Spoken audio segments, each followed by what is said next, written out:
Hello and welcome to the Josh Astrop Podcast, episode number 113. Thanks for downloading this podcast. Really appreciate it. Cheers on that. Don't forget that the podcast is now on YouTube, so you can watch it too. The social media links, so Facebook, Instagram, YouTube, and iTunes. Just look for the Josh Astrop Podcast. All one word. It's all there. Every single episode is available to download in iTunes. And if you don't use iTunes or Apple services, then you can use Acast, Stitcher, any of the Android or sort of third-party podcasting apps. It's all available on there. Give us a like, give us a follow. We'll post snippets, clips, old episodes regularly. So, give us a like, give us a follow, get in touch. Now, this week's guest is another person that I met on the day for the first time. Really nice guy. Inspirational guy, actually. I know I use that word quite a lot. But usually that's why I'm talking to the people that I'm talking to, because they're doing something that's unusual or different, or what they're doing requires an extreme amount of dedication, which I get a lot of inspiration from, because sometimes you need that. You need that little kick up the arse to say, get on with it, work hard. If you work hard, this is what can happen. So, this guy, currently in a band, an awesome band. Check out their stuff. I'll put links in the podcast show notes. Working hard, touring the country, soon to be Europe and then the world. I have no doubt that we'll be seeing a lot more of these guys. I don't think we actually mentioned the band name until quite far into it. So the band's called Shark Teeth Grinder. Check them out. Google it. Got some awesome videos on YouTube. Let's get into it. This is the Josh Astrop Podcast, episode number 113 with Bobbo Haldane.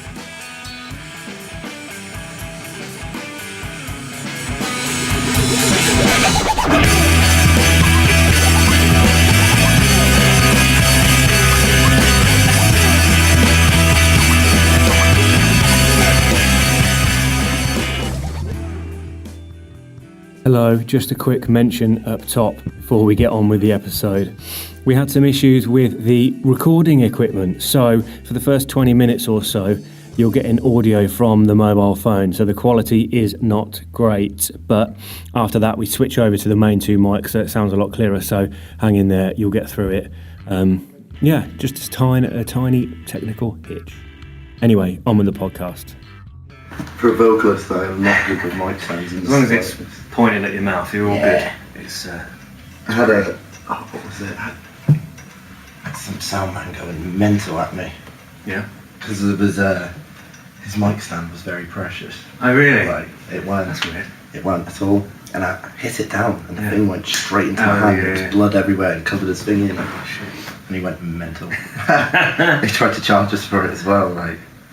Happens a lot, to be fair. You got to be prepared. Well, with live performances, you're not going to be carefully moving things around, are you? No, and especially if you're very energetic and hitting yourself like myself and the others, you've got to be ready to pay out something or that's why I stay away from stage, because monitors and all that. That's expensive. I tell sound man when they're like, do you want anything from the monitors? I'm like, nah, just turn them off. I'm not going to stay here. Just cover them in foam. Even if I knock them out, even if I put my foot too hard on it, just rest on it. That's fun. I don't want to do that. And when you're playing as many shows as you are, it's that's going to add up. It does. We had it one time. We paid for this mic in Scotland. The guy charged us 20 quid. He was a bit forward about it, but he had all the right to be. Then about 3-4 months later, we played this show in Leeds, and the promoter didn't turn up. Oh. So us and our friend's band, we were touring together that weekend. We were like, we spoke to the venue owner, and he was like, you can have the gig on here if you want, don't worry about it. But they said you've got to make an event page and a poster. So the show was meant to start in about half an hour. What? It was you ever heard of the venue Santiago's in Leeds? No. It's like about the same length as this room, about 30 cap it holds. Yeah. We were like, Dragon Force are headlining tonight. Spelt loads of things wrong in the event, like made it clear that this weren't happening. Yeah. We'd got done over basically. Yeah. All of us. We came from Edinburgh down, so we weren't getting paid or anything. So it was kind of bummed out. So we just made the most of it. People actually turned up wanting to see Dragon Force. Oh, right. And people turned up like to this venue, which they know fine well. Dragon Force couldn't even fit their backline in their down. Yeah. And they've turned up to it. Oh, people are having a go at us through like the door at both bands, and we're standing there like this is great. But then when we came back home and I got my phone on that night, I realised that the whole internet had blown up and everyone was pretty much slagging us off really bad. Yeah, shit. It was quite bad, and Yeah. there was people like there was other bands from up north, and I'm not going to mention their names, but they were giving it the "you will not get a show again, you will not do this up north again. If I was there, I would have hit you," like all of that stuff. And to me, that's a bit pathetic because those people who said all that know fine well Dragon Force would never have ever been there or any venue like that in Leeds, like ever, unless it's an acoustic set for some label, I'd imagine. Yeah, but well, it was too good a joke. That's it was. the problem. Eh? Oh yeah, it was so funny. Like we just played Through the Fire and Flames on repeat the whole night on Orcs. So like, as soon as it would finish, it'd be again, bang, get it back on. And then the backlash of it. Yeah. We took it on like most bands would have been a bit gutted and written out apologies, and but we weren't sorry. I went through all the comments and just laughed. Yeah. And just told people to shut up, basically. Yeah. We kind of just took it on.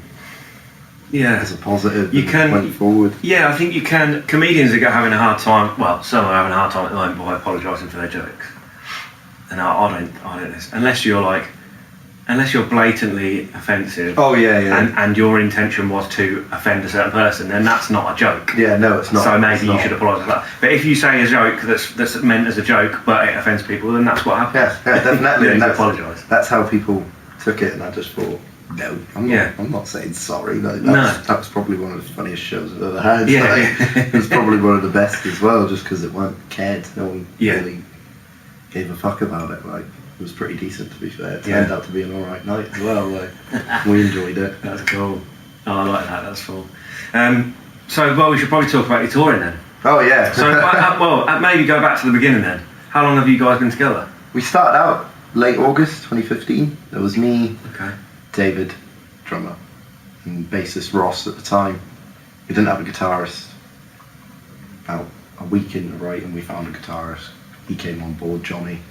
He started the band up with us, and we just wrote 4 songs, bugged Mark Collins for shows, and just got out playing that November. Yeah. And then 2016, we were training to shows up and down the country and taking like our full backline that we had at the time with us everywhere. Like, and it was a bit hard at first. The whole 2016, we were just local and whatever sort of show we could get that was affordable outside of Northamptonshire. Yeah.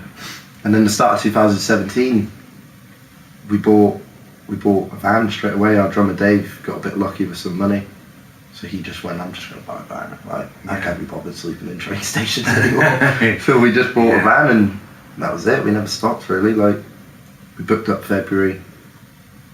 We didn't get any like tours booked in March, but we played the whole of March. Yeah. And then April we went out on the Smelly tour, which was a bit mental.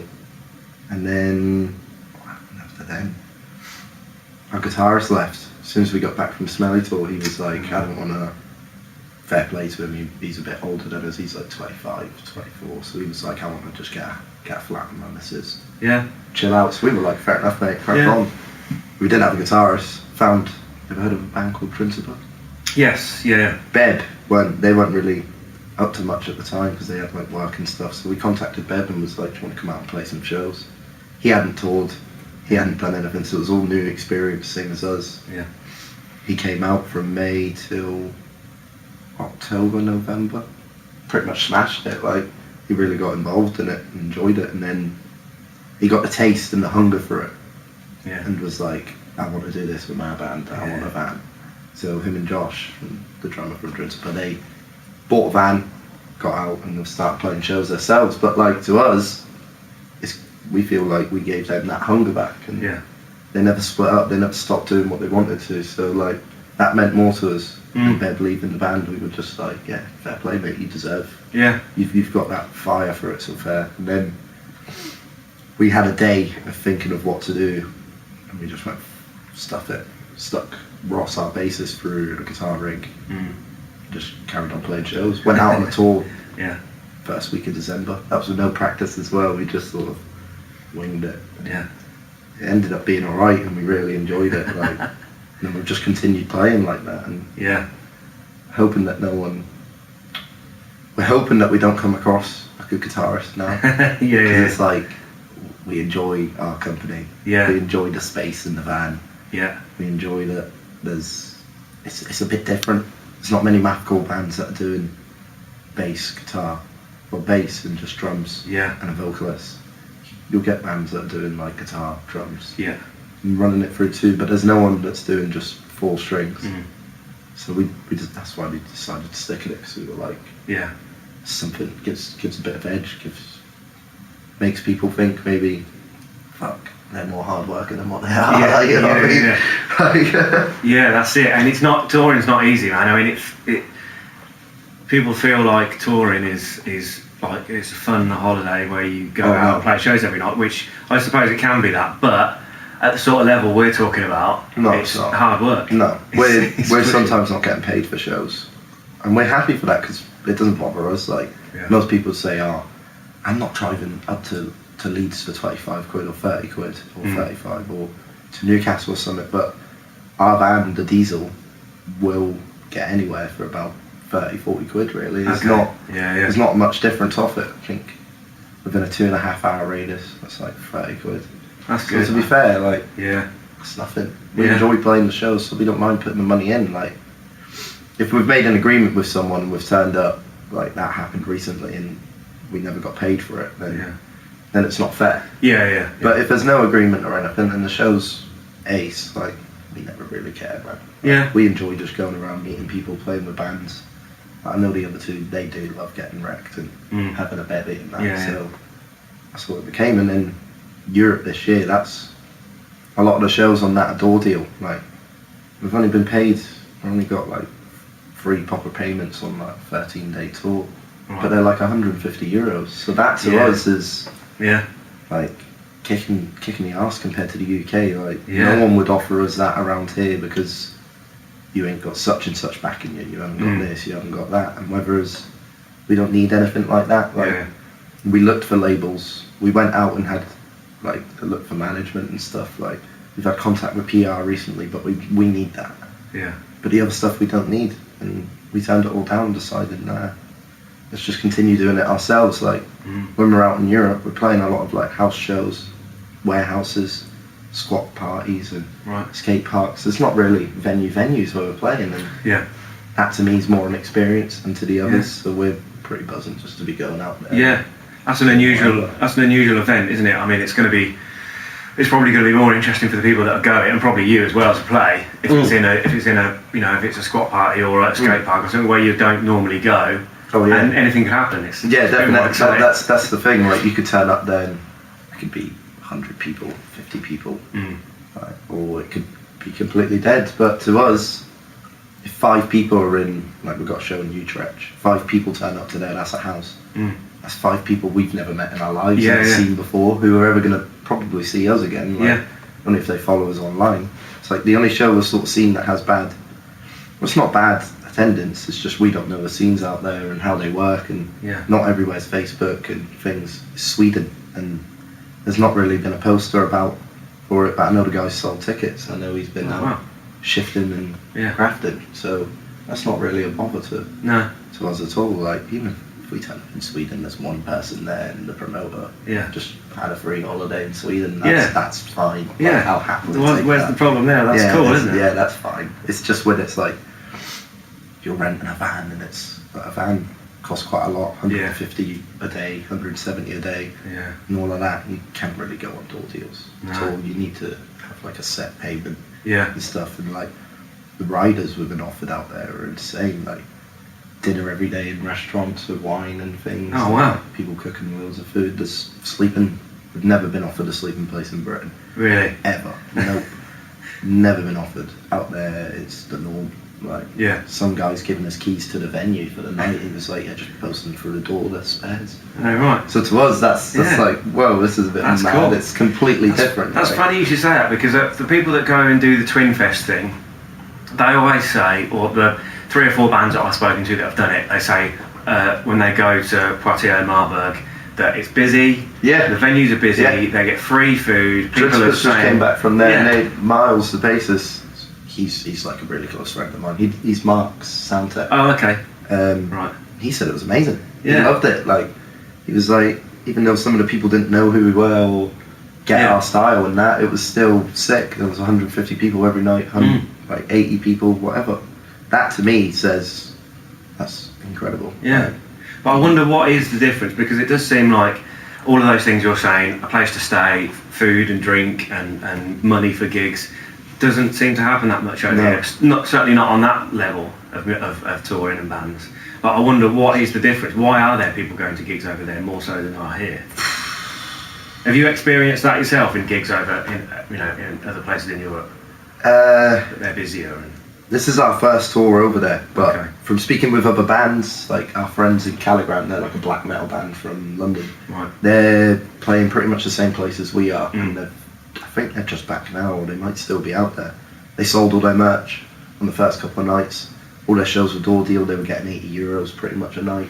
Yeah. They had their food, sleeping, and they've been keeping us updated with all the venues and saying like where to go, who to speak to, like giving a good word for us. So it does seem to be like we're lacking so much, and yet we're the pioneers in we this should sort be of musical world, if you know what I mean. Like, we're quite pioneering of it. Like, everyone out in Europe, a lot of the bands are following the UK bands on what to do and styles, especially in metal and hardcore and stuff.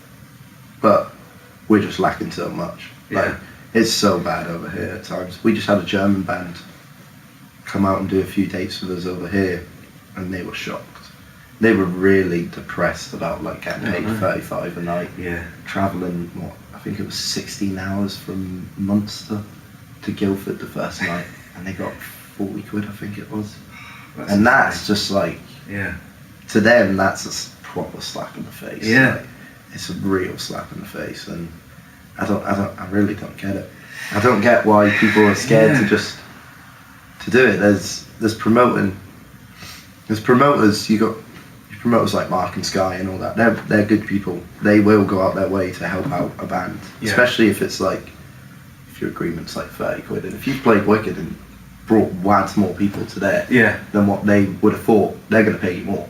Whereas up and down the country, that don't happen. Like, there's a lot of shady people who are very fake in that, and that's why we try and keep away from those sort of promoters, because I don't want to play for them. Like, we learnt our lesson the other week in Guildford with a promoter who tried to bump us off. That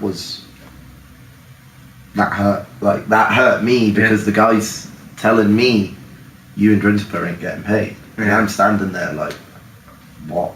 What do you mean? Like, we came from 2.5 hours away, mate. You've got to give us something. Had you already played by that point? Yeah, and he was adamant. He was like, nah, I'm not paying you. His words were, I thought you and Drinspur played shit sets, so I'm not playing you. So we were like, It's not a performance-based deal. Yeah, that's I kind of scratched my head a bit. It was like, I'm sure he was wrong anyway. I'm sure. He was definitely wrong. Like, I know I'm not being big-headed or anything, but that night we actually were tight compared to the night before in Nottingham. We were like a bit. Our drummer was a bit drunk that night, so we weren't very tight. But that night we actually were. Everyone was sober. I stayed off the painkillers and the joints, and everyone was fine. And I couldn't believe, like, he had the nerve to say that to a band in their face. And it was like, you're a dick. You're a posh little dick. That's weird. How I just don't understand that sort of. It's like you turn it, like, I'm just trying to think what it'd be like in reverse. Like if you said, oh, we're not playing tonight, but you got to pay us. I mean, that's basically that's what different. It is. We'd never do that. I mean, that's clearly ridiculous. But yet he's expecting you to play for nothing. And after you've done it. The better of the story was, like, so the next morning we didn't dwell over it, but we did put a post out because we were like, I think I saw it actually. We did say to ourselves, we were like, there's two ways to go about it. You can just leave it, or you can put a post out and let everyone know that another band done the dirty on another band. And that's more the thing that's like, you're in a band. Yeah. You're going up and down the country as well. You should get it, what? So we were like, if it was a promoter, we wouldn't have done it. We wouldn't have put posts out. The fact it was a band, we were just like, they need to, the story needs told. Yeah. And it ended up getting quite a lot of shares, quite a lot of like reactions. Good, and stuff. I'm not proud of what I said to the guy that night, but don't get me wrong, like I could have absolutely wasted a guy. Like, and he sped off, him and the other band members sped off in their car, like pure rushed it out while we were loading all our backline into the van. Yeah. And we put the whole backline in. Like the only thing we didn't put in was drums. We put cabs in, pedals, everything.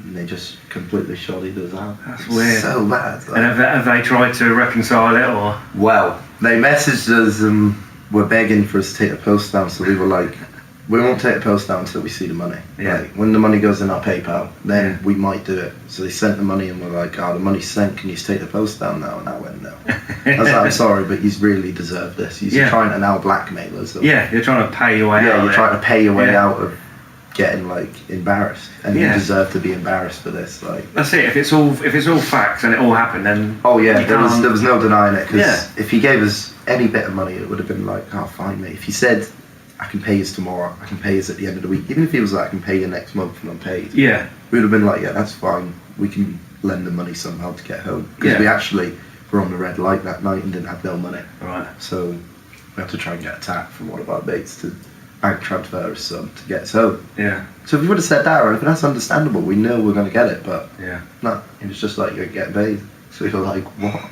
It's crazy, isn't it? It's mad. It's absolutely mental. And it's so frustrating when, I mean, you know, the time and effort and work that goes into it, and the energy required to play a show. Yeah. You know, it's draining, isn't it? It's physically, mentally, financially. Yeah, it is. It definitely is. Like, I care for my mum, so when I'm touring and all that gets a bit hard. Yeah. But I'll still just keep doing it. Yeah. For the money I'm on at the minute is nothing compared to the other two. So the other two are, like, understand if I'm skint, they'll pay, or if one of them's skint and I've got it, I'll pay. Or it works in both ways, if you get me. Like, and none of us would ever let each other, like, if we had a show on that day and say I was completely skint.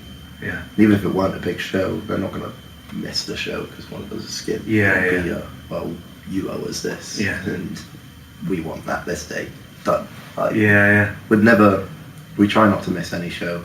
The only times we've missed shows is when something bad's happened to the van. And like this year we've had 3 breakdowns already this year. And we've only had to cancel one of the shows, but still those 3 breakdowns have cost us. Now we're going into Europe with no money, like no spending money and just trying to bum about it. Like that's it. That's the problem you have. You know, you see it so often with bands that can afford a van or can get their shit together to get a van and then use it and do loads of shows. You're not buying a new van. You're buying the oldest van that's probably for sale, which means it's going to break down. The van we bought was off a band called the Coda. You've ever heard of it? And it done loads of miles. It was a piece of shit. Like, and when we got it, we actually cleaned it up a bit better than what they did. And if any of them listen to this, I hope they know that they stink and were more dirty than what we were.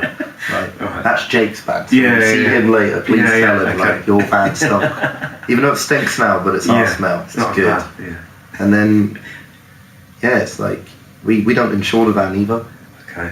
We do it as in daily insurance. Yes. So it works out so much cheaper. Like instead of paying like $1,000 a year, or I don't know how much it was, we got quoted on the van. Yeah. Only paying like 20, 30 quid for a driver, and none of us drive either. Yeah. Okay. Which is a very tough thing. We just have to sort of try and find mates to drive us.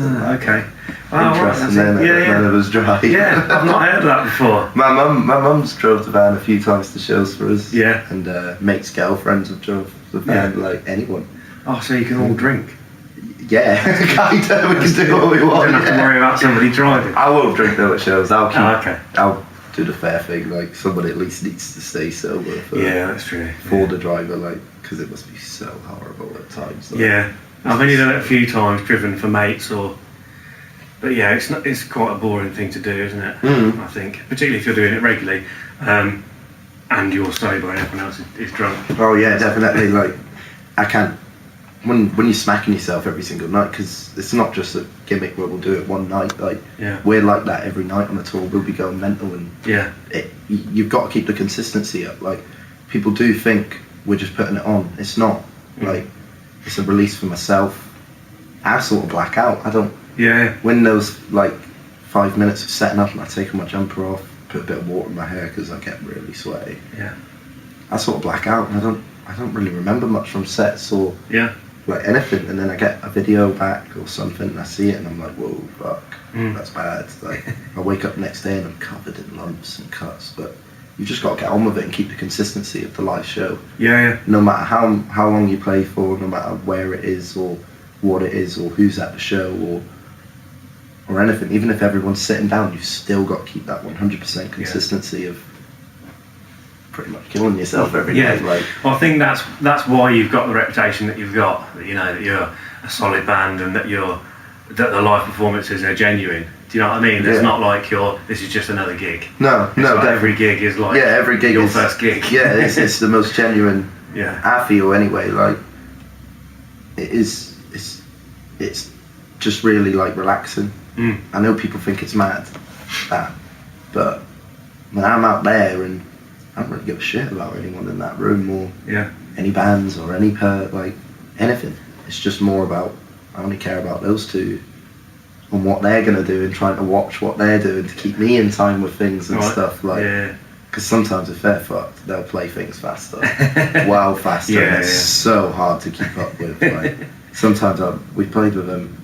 Crystal, you ever heard of them? We played with them for Sky the other week, and they were steaming. But it was a wicked set. They played really tight. Everything was like 2 beats faster. Okay. So I'm like, and at the end of the set, my throat was massive. And, I actually had to go at them. I was like, you need to stop doing that. Man. It's so draining. But that always happens. You always play it faster live, but then if you're drunk or not with it at all, then timing just goes out. Oh yeah, definitely. You're excited. I'll say that about our drummer though. I've seen him smash a good like 15 cans through the day and go on and play at night and hit everything perfect. Wow. And he's quite good at being absolutely steaming and playing. Whereas our bassist, we had to like we tried to ban him from drinking before shows, especially wine. He's not allowed wine in the van. But cans and that he can have. As soon as he hits a bottle of wine, that's it, gone. Like, when it comes to tuning, and we try and stop speaking through sets. We like just to ring out noise and things like that, and try other sort of weird things, just so I can catch breath. So you can catch breath. But if he's tuning and he's completely steaming, he stood there for a good cut. You have to cut a song. Because he'll just stand and look at everyone and go, what? What do you want? What do you want from me? And then it'll be me and Dave like, mate, just tune up. And hurry up, please. This is embarrassing. That's interesting to hear say that you're not trying to not talk in the set and stuff. No. Because that really makes a difference. Yeah, it does. Because it's so hard to... I don't include the fan... we thank every band, like, and every promoter, but we don't include. We're just trying to take out the talking. We don't want it anymore. Like, it's about the music. It's not about what I have to say, or if we've got something to say it through the song at the right bit. Like, it's not about that. It's about just entertaining, keeping all those people there, their eyes glued to you. To be fair, like however many it is, it doesn't. To me, it's like,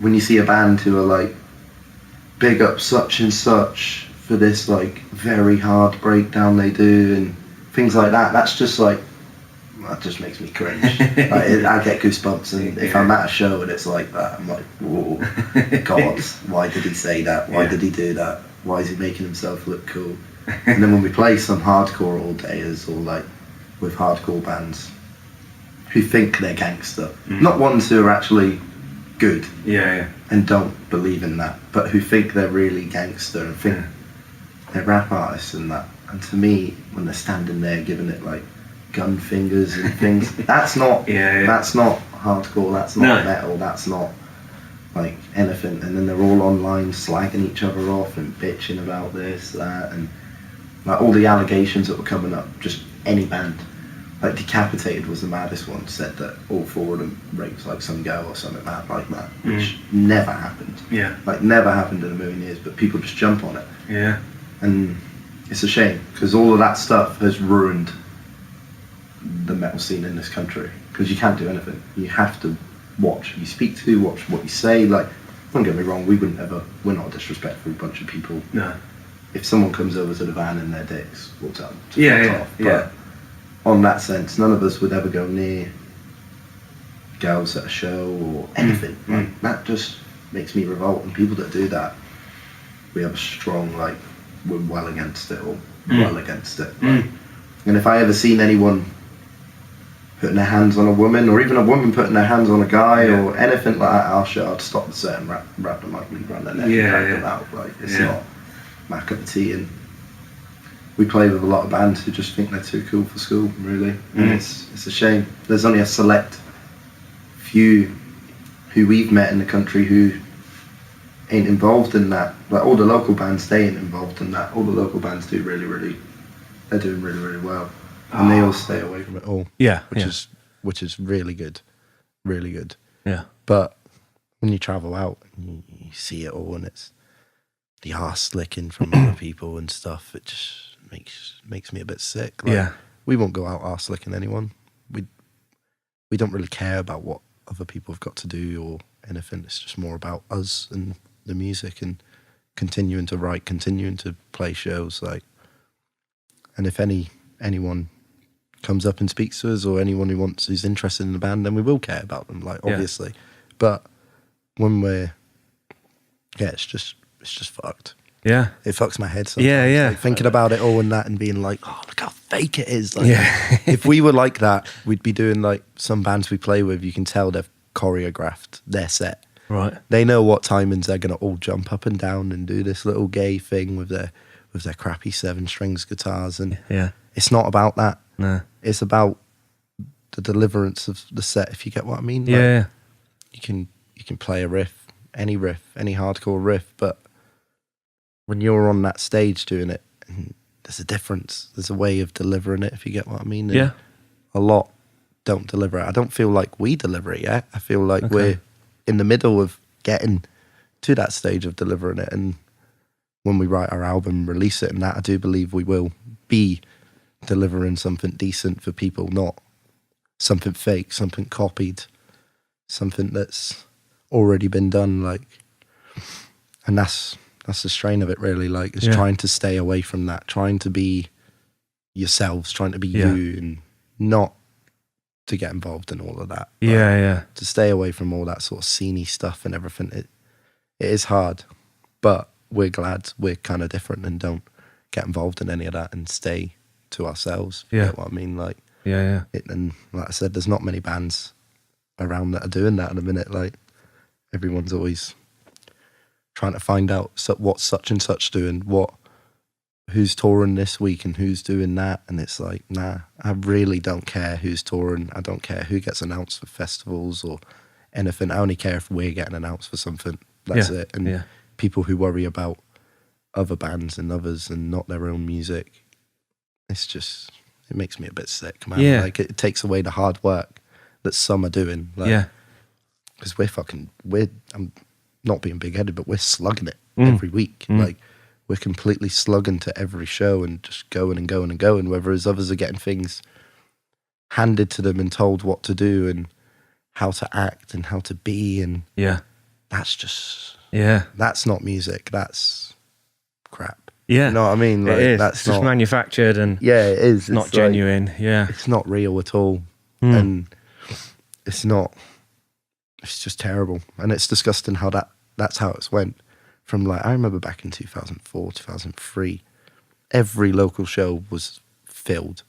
Like, even though it was the little rock school events at Raven and stuff, they were filled every week. Like, I remember they never used to let chavs into the Raven. Oh, right. Yeah, because it was, in Corby, it was a proper war, and chavs and grungers hated each other. Like, if you were wearing Wu-Tang Bolt jeans and skating Yeah. up the shops, and there was a group of chavs, you were going to get bad. Okay. Like, and that's what happened. It won't just they'll stare at you or shout something when you're going away. Yeah. You'll get your boards of coffee and bad. Yeah. So in Corby, it was a proper war zone at one point. Yeah. And everyone used to go to the shows. Everyone.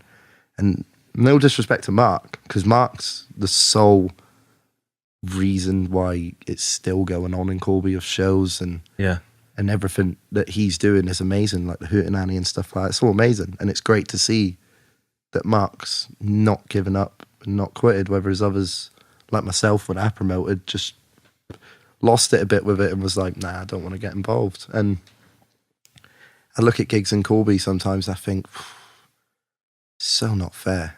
So not fair. Yeah. Like, bands travelling around coming here, Mark's and his team have put a proper shift in to promote it, and then people turn up at, 10:30? Yeah. To a venue that's open to 11 or 11:30 at the latest. Like, you see in one band, you've just paid £6 to see one band. Thanks for your money, but are you really saving shows? Are you really keeping, I'm not going to say like support the scene or anything, because I think that's all stupid. It's more supporting your own town, you know what I mean? You're really going to turn up and pay £6. Yeah, you've paid. Yeah. But you're the reason why gigs are going downhill. Yeah. You are the reason why we're all struggling. Like, should promoters be just putting on one band at 10 o'clock? Is that what they're saying? That's how it's looking, though, isn't it? But like, that's crazy. You can't do that. That's how it's looking, and it's. Yeah. I remember Mark when he had the hut and that he weren't scared to put on 2 band bills or like if it was a special one band, like he weren't scared to do that. But others won't. People will put on 6 bands. Yeah. One local who's opening at 6 o'clock. Yeah. All the bands are traveling from hours away. Like, it's just silly. And then you turn up to that gig and you're like, right, there's 20 people here, but there's 6 bands. And all of us, like, have a bit of online presence. What? Who's not doing their job here? Is it us? Or is it the promoter? Like, Yeah. And I'll sit and question myself at our merch and that. And I'll sit and flick through my phone, like, count up how many times I've posted, how I've done the word of mouth when I've sent my mates ticket links from other parts of, like, the country. Yeah. I sit and think to myself, how the hell have they done that? Like, how is that possible for them to have not been able to promote a show properly? Or are they just putting it online just so their mates think they're cool? Yeah. That's when it's like, you're wasting my time now.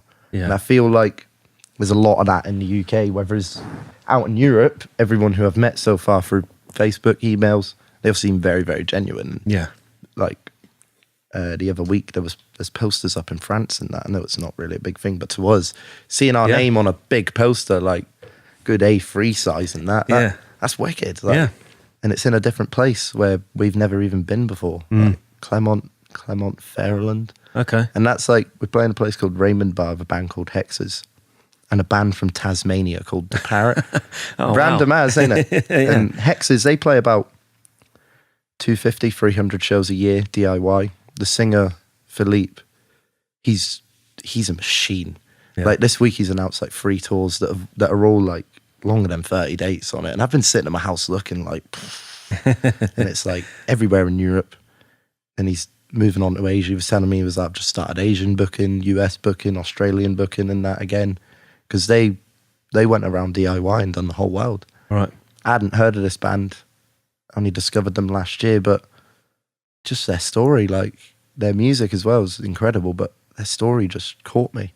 Right. And it made me more of a fan because I was like, bloody hell, these guys are actually going out and doing it. And when I found out that they weren't getting paid as much, or like, I think there's only 2 original members in the band and the rest are all just session. So they're slugging it for tours. Then they're like working hard to get people into session for them. Yeah.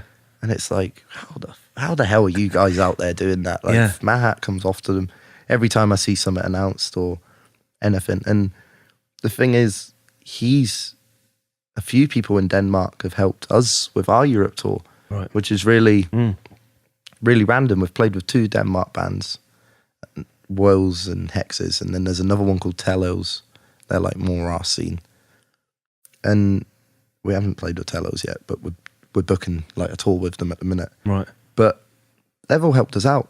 Every single one of those in those bands have sent us contacts or like just randomly messaged and been like, hey man, I seen you looking for such and such in this country. Here you go. Here's a PDF of 100 contacts. Try them all. Yeah. And that to me is like,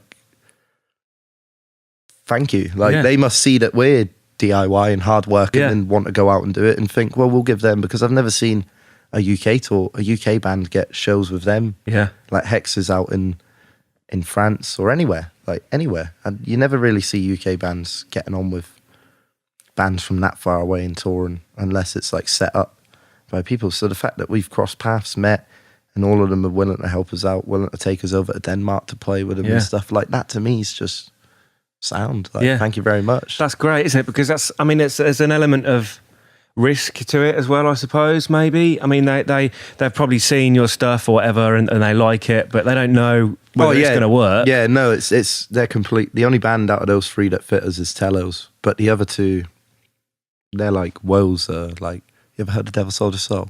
No.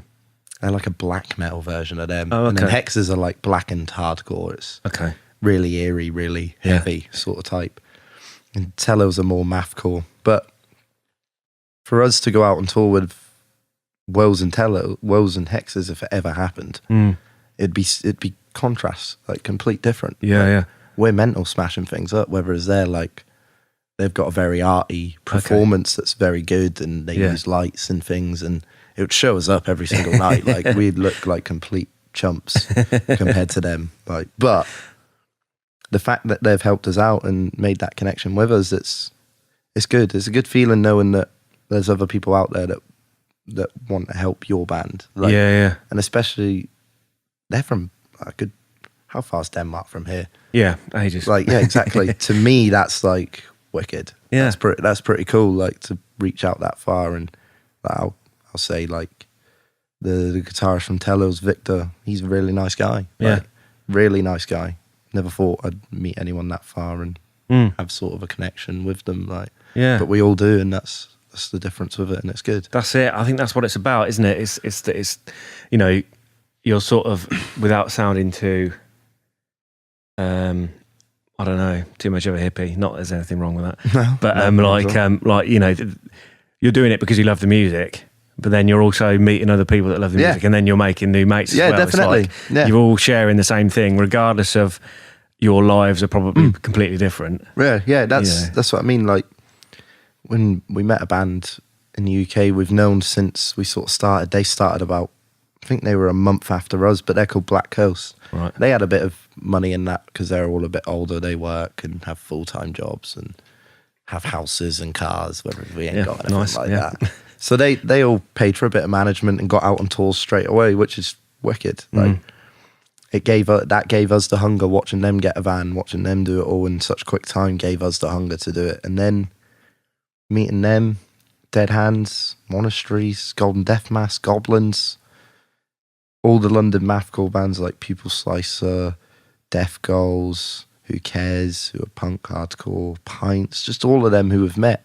in such a short amount of time are all genuinely nice people. And when we see them again, they're like friends. Like Black Coast, we've played quite a lot of times. I think we might even be in double figures with them now. Oh, right. But every time we play, it's like you're meeting up with your pals. Like, you're not playing a show. You're having a laugh with your pals and you're doing something funny. Like, and the show's just there for it. Like, you know what I mean? I know it sounds a bit bad, but sometimes when I see certain bands who we're friends with on a bill, I'm more forward to going and hanging out with them and seeing them and maybe smoking a joint with a few or that, or having a can of beer, then playing a set. That sounds mad, doesn't that's it? If you only ever see them when you're playing a gig, it's like you don't get much time. No, not at all. You know, you'll play a set and then they're playing and you're not. So you can't really. So when it's like if we've got a tour or an all day with someone, it's ace. To me, it's more about the people who are out there working hard. Like little, you heard of Acolytes? Yeah, punk little band. They want to get out there and do it. I've got so much respect for them. Like, punk isn't my thing, but I enjoy it, and I enjoy what they do because they want to get out and do it. They want to do it the right way. And I see their singer George constantly trying to get the word out about his band online. And to me, that's it. I enjoy that fact more than most bands around the county, because most don't want, like, they make out they want to, or they're just waiting for someone to help them, or waiting for that email. Whether it's like, no, you've got to get out there, you've got to do it, you've got to keep going and going and going and going and going, whether there's money in it or not, it doesn't matter. If you don't want to do it for no money, then get out of it now and don't get involved. If you want to do it for money, then keep trying in the hope that it will come, but it ain't gonna ever come. It's the people that don't care that get it, and the people that care too much don't get it. And what those boys are doing, they don't care, and they're enjoying it. Like, and sometimes I'll come back, when we come back to play like Northampton and they're on bills, like at the Garibaldi the other week, like we see they've took an influence from us. I know that, like, not in styles or terms, but definitely their live performance and that, they've stepped up, they've started getting a bit energetic, mad. The singer George has been moving about and stuff. And to me, that's like, they've took that influence from us. They weren't doing that before, and I was proud of it, and so were the other boys. Like, and I said to George about it, like, it was really cool.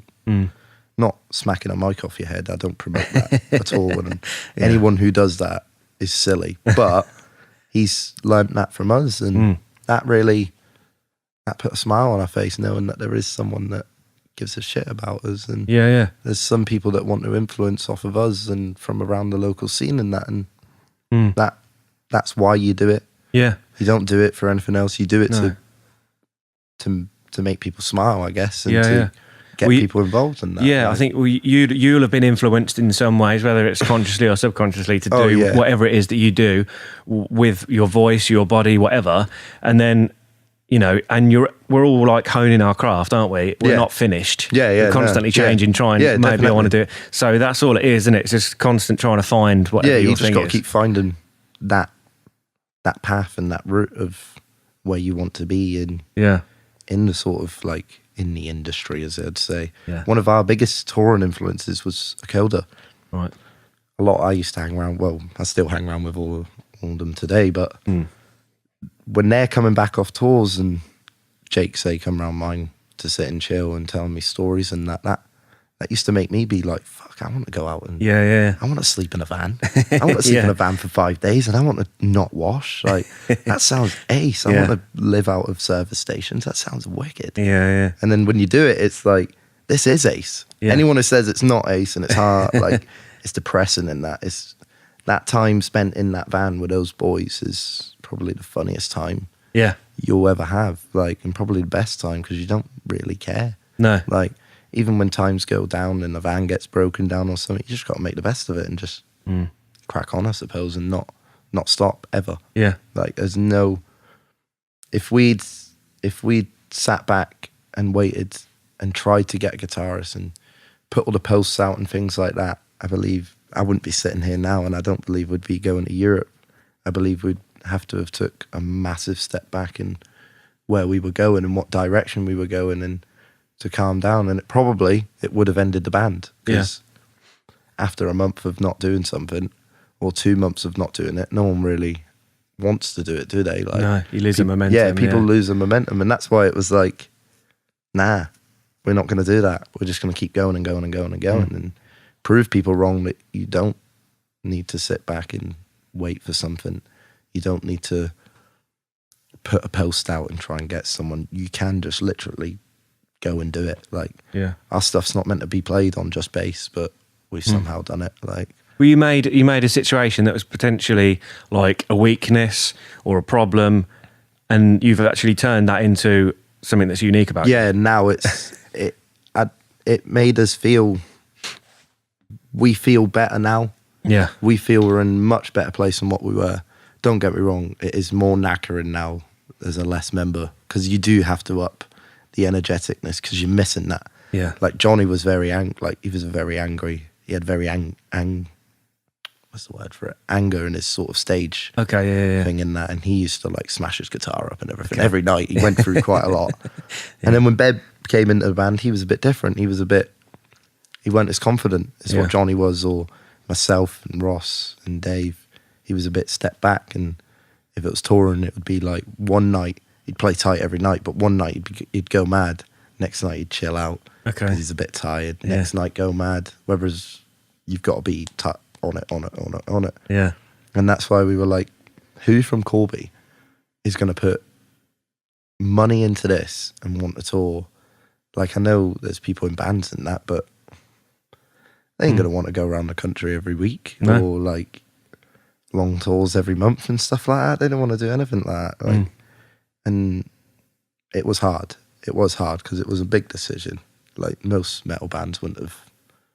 It puts them off, doesn't it? If they lose if you lose a bassist and you're in a metal band, 5-piece metalcore band, fine, you can deal with that. But if you lose a guitarist, both of them, and you're just left with bass and drums, you're kind of fucked. A bit. Like definitely. You've got to sort of pull your weight, I suppose. Like you've got to really pull your weight. I think that's the biggest thing, or the main thing that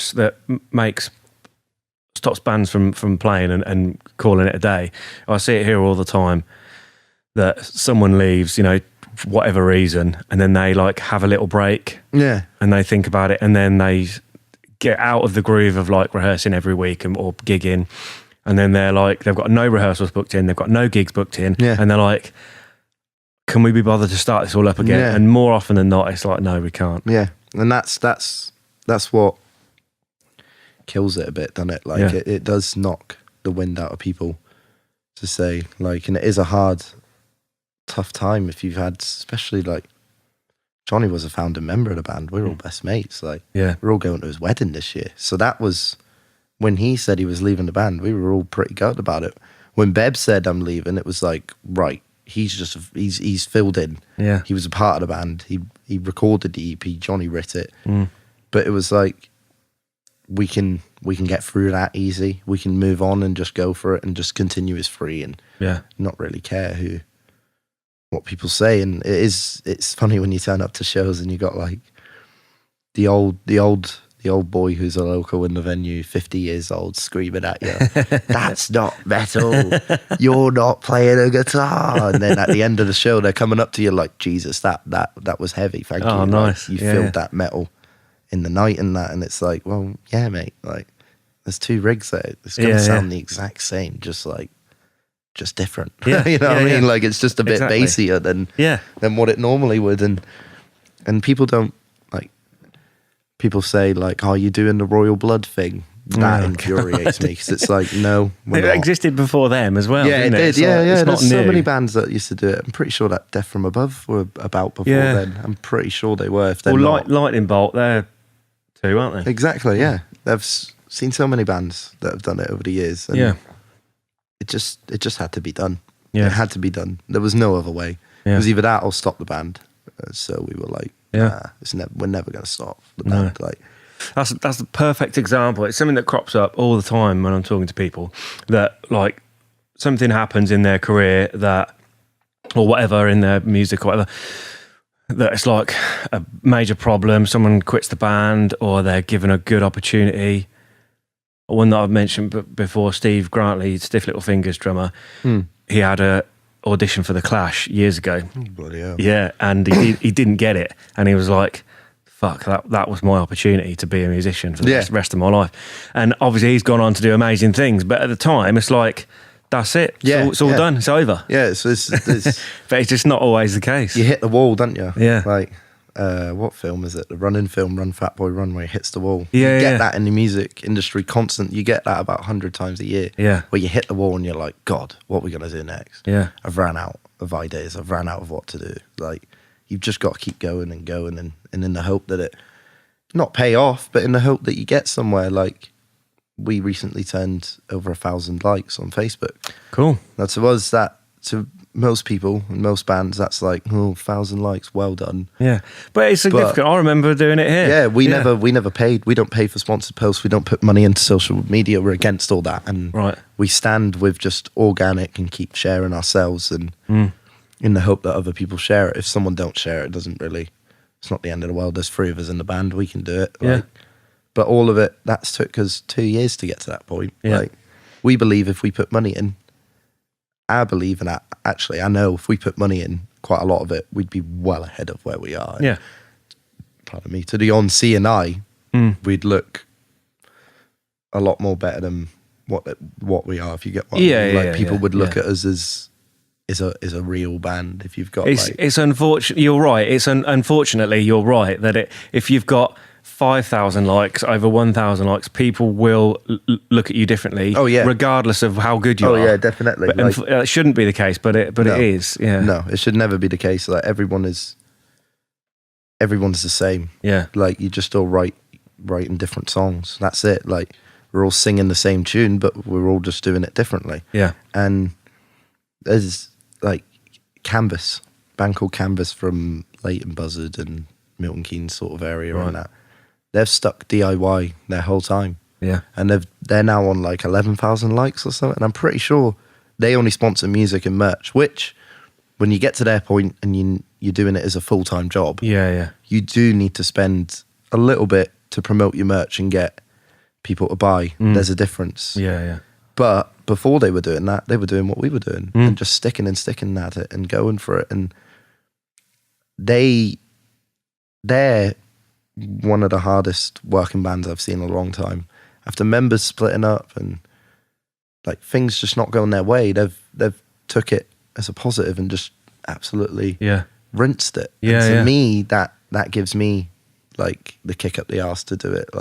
Like Palm Reader, another band, they just released an album the other day and they're in the same sort of like mathcore scene as us, but they've took the sort of like spazzy mad math and put it into a mature melodic level that's now, I would say, they're stadium worthy. Right. Of their sound and everything. They've done everything DIY like we have. And yeah, they've got a label in that, but it's a small independent label. They're doing well on it. And to me, they're like the pinnacle of our sort of scene. Yeah. Which they are. And I'm proud to be like, we look up to them. Definitely. I've told them we look up to you guys. Like, yeah. And they all know. So if they can do it, we can do it, basically. And I know we can. Like, I don't believe in like bigging yourself up or anything like that. But I do believe in 5 years, if we've released 2 12-inch vinyls, toured Europe, made it out to Asia like we're wanting to do, and made it out to the US, even just one of them, that's success to me. Yeah. It's not about money. It's not about that. It's about just doing it. And just going out and experiencing it. And if you get a massive payout, wicked, well done. You've done something. Yeah. But if you don't, it's not the fucking end of the world. No. We'll still be doing it in 10 years' time. We know we will be. And Yeah. we'll still be doing it beyond then. Like, I believe the two boys have got the same passion, same hard working drive as myself. So they don't want to stop. If they wanted to stop, they would have stopped when the van was like 500 quid to fix. Yeah. Like, you know what I mean? They would have been like, right, that's it. Get the van sold and get this done. But nah, they don't want to. None of us want to stop. And we just want to keep progressing in our own way, whether it takes time or whether it goes quick, or to where we are in 2 years, well, nearly 3, but to where we are from starting out as nothing, I believe we've done something right. Yeah. I believe we've pushed and done something really, really different for our area and really new and fresh. And I believe that we are forefronting ourselves and will do for a very long time. And I know not many people have those sort of views on their little look, like the bands they're just starting up on and that, but we actually have like a full 5-year plan and are really organised with where we want to be and what we want to do. And like, even though we've had help from other people, like Rob Griffiths, do you know Rob?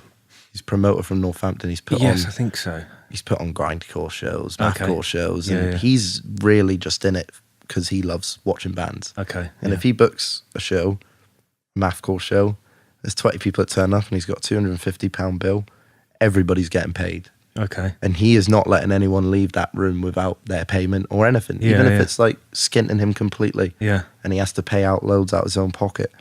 He gives us the hope and wanting to continue to do it for years and years because he's done it for years. He lent us his guitar rig recently because we didn't really have one. We ain't got the money. So he was like, you're more than welcome to take my £1,300 worth of orange equipment in your crappy little van and take it around Europe. You're more than welcome to do that. And to me, he's not doing that to get brownie points. He's not doing that for anything. He's doing that because he genuinely likes us. He gets on well with us.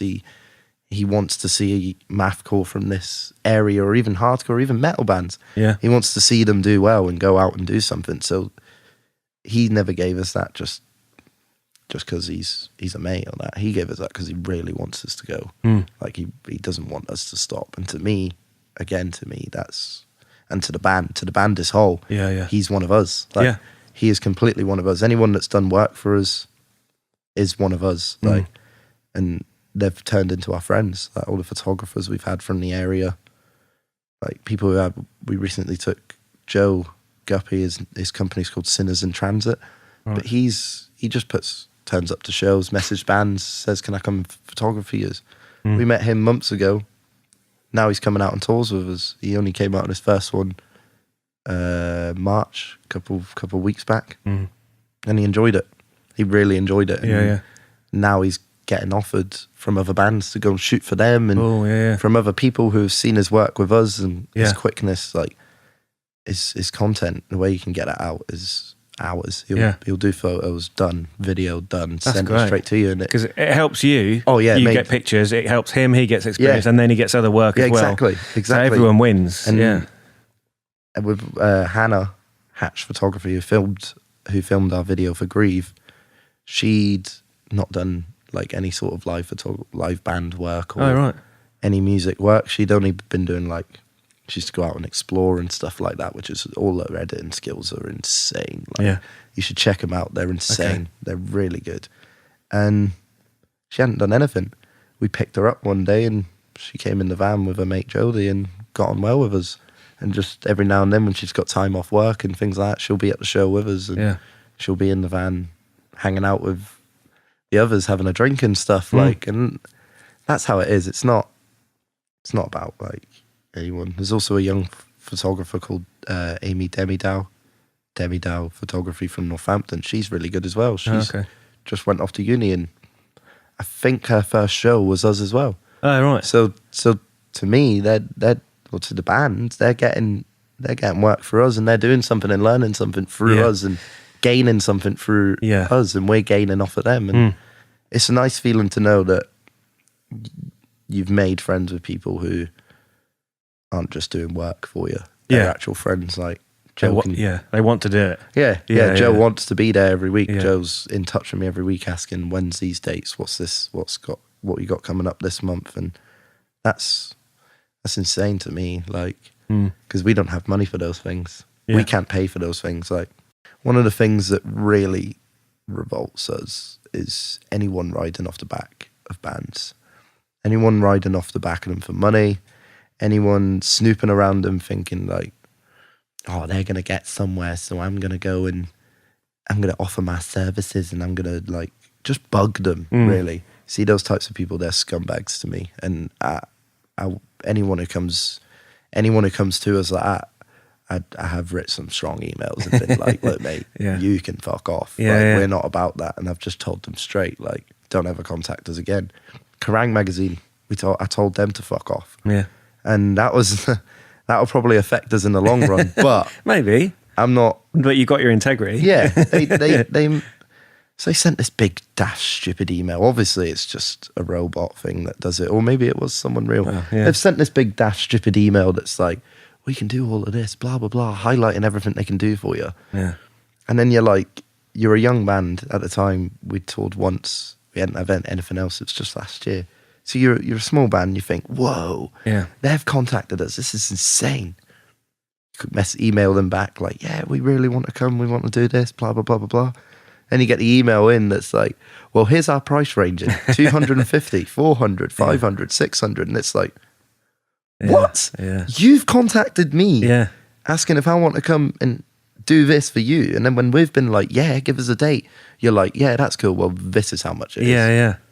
You're basically like buying an advert in exactly. In and it's like, and I sent them an email back just telling them to fuck off. Yeah. And said, don't ever ask us for things again unless you want us to come for free. Yeah. If you want us to come for free, we'll come and do it. But if you're going to try and charge us and ride off of us and make money out of a young band who's never done much, then I think you're all sick. Yeah. And just sent it to them, like, never got a reply back, never had an advert back again. Like, no, fuck them. You don't need them. I think that's exactly the right attitude. I think, you know, that's sort of disguised as a favour, but it's not. You're paying for it, and that is them trying to get something, not even for free, but get something. Yeah. Get, you know, you're helping them sell magazines, and you're paying them for it. Yeah, they might only sell 5 of them in Corby. 3 of them are us that have bought them. Yeah. But Yeah. it's not fair to go and ask, like, for Band of the Week, Fresh Blood Band, 250 quid to be in this magazine. Yeah. Like, come on, if you're really wanting to put unsigned bands and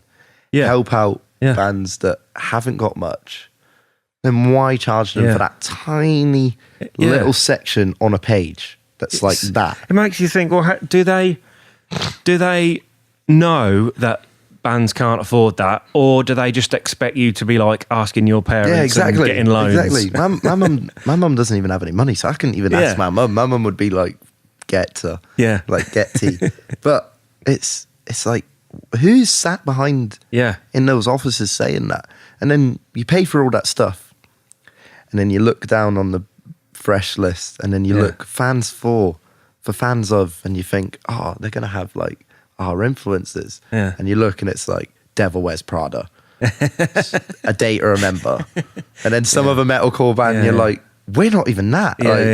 We never even put that down. And I'm sure it was a coda that had a couple, like 2 bands that were completely different. Completely different scenes. I think it was like Under Oath, someone else, 2 completely different to them, and they paid for that. Like, when they did it, they were doing a full-time business with merch, so they were able to do it. They'd been 5 years down the line, sold wads of merch, sold CDs, done everything to save up and be able to do that. There's a difference of offering a band that, maybe it, compared to a band that's been about for 8 months. Haven't even got a physical release out yet. I've only ever had 1 t-shirt, and like, even though it's not about merch or anything like that, but you can, if I was working for them, I wouldn't even send the email. It's a waste of time. Like, I wouldn't even do anything like that. And that's the sort of the scene we live in the world at the minute. Like, I know in Europe you've got to pay for press and things, but it's not as expensive as what it is over here. And a lot of them, there's a lot of like companies in Europe that do it all for free. And it's like, fair play to them. Like, we're getting schooled left, right, and centre. Like, and we're meant to be one of the biggest musical countries in the planet. We've got these amazing historic venues. And record industries and big names. And not in other countries, they haven't. But they're doing much better than what we are. Like, they will do. In 20 years' time, we'll be switched places, won't it? And I hope so. I bloody hope so. But the way it's going, it's hard to determine, like, how it's going to be in a year's time. Like, and more shocking thing, venues closing down all the time. I know, like, a lot of the ones recently that closed down have been big hitters, like massive hitters, like Sound Control and stuff. But there's ones that are closed down, and you look and you go, well, that was never going to happen.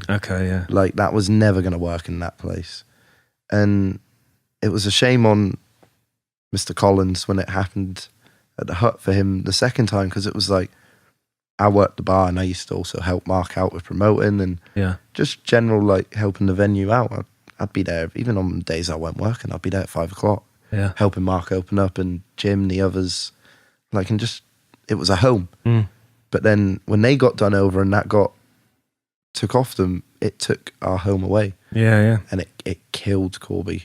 It killed that second time. Him, fair play to Mark though, I would have done the exact same and told them to stick up their arse as well. Because he was putting a lot of hours in that place, and doing a lot for them, and actually making money for them at points. Like, and he had big bands there, like While She Sleeps, Hacktivists, like loads of big bands, loads of big rap acts, indie acts. Like, he was doing really well, and money grabbing from the people upstairs took our home away from us. And that was a massive killer. That's why gigs at the X didn't really go down too well. And I know Mark was pushing. But I'm glad now that we have a place like the White Hart.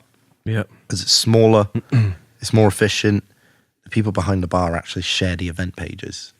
Oh, there that you go. even the Yeah, I've noticed as well. Even like bar staff have shared it, and that's they're good. not. And you look at their page and their profile picture, and you're like, you're not into metal. Yeah. You're not into rock. You're not into indie. You're into like rap or dance or something. And at least you're doing it though. Like at least you're sharing it. Haggard Cat, a band that are playing for Mark soon. They had a release in Kerrang and everything for their tour because they recently got signed to Earache Records and stuff. But I'd never seen a venue in Corby share a band's show like that, or like rave about that band mentioned that they're playing a gig in the White Hart in the magazine. So they shared it like mad. Yeah, that's good. That is really good. Yeah, Whereas the people upstairs to Hut, pardon me, and stuff, they weren't doing anything like that. They weren't really giving a shit. Like they just thought we were all there to destroy the place and wreck it. And it's like, nah, we have a lot of passion. And I had an argument with not the owner, but like the manager of the rugby club in there. And he sat, when Mark left, he said to me, you're not allowed, to keep your job, you have to start putting shows on in here and help us keep this place alive. So I laughed and went, well, you can stick your job at your arse, mate, 'cause that ain't happening. Like, I'm not going to put a show on in here.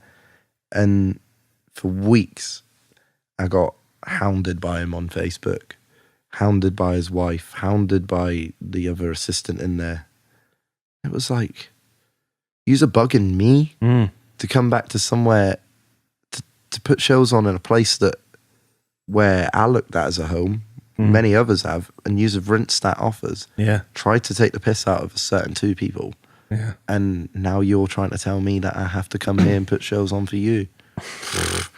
Like that was funny. When I got the messages in and that, I just really it's laughed. just that's so disconnected, isn't it? You can tell that they don't understand what you're doing there. It's not like I think people like that, they're obviously probably not into music or been involved in playing music, so they don't understand.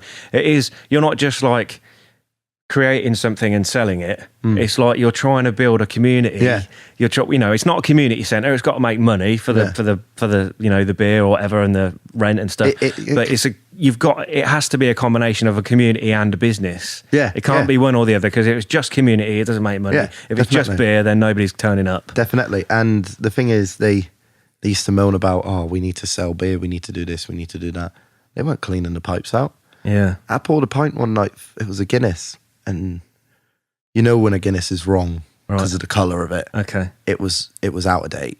I looked at the barrel, it was like a month out of date. And I'd served another two people that night Guinness and hadn't even known. So they probably woke up the next day being sick. Yeah. Maybe pooing everywhere. And I felt horrible. And I phoned the guy up, Mike, and I was like, Mike, this is a month out of date. He's like, yeah, well, just sell it. All of your lot won't care anyway. They're all gonna be fucked anyway. It's like all of our lot. Yeah. Well, all of the good working people that come in this place.